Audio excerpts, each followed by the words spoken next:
জাতীয় কবি কাজী নজরুল ইসলামের বিদায় বেলা কবিতার কয়েকটি পংক্তি উদ্ধৃত করে প্রয়াত দাদি বিএনপি চেয়ারপারসন বেগম খালেদা জিয়াকে স্মরণ করেছে তার নাতনি জাইমা রহমান।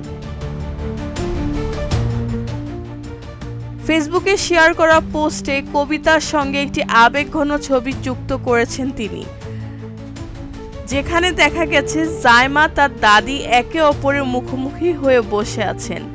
দাদির মৃত্যুর পর স্মৃতিচারণ করে এটি জাইমা রহমানের প্রথম প্রকাশ্য পোস্ট। এর আগে গত 23শে ডিসেম্বর লন্ডন থেকে দেশে ফেরার আগে দাদিকে নিয়ে একটি আবেগঘন লেখা শেয়ার করেছিলেন তিনি।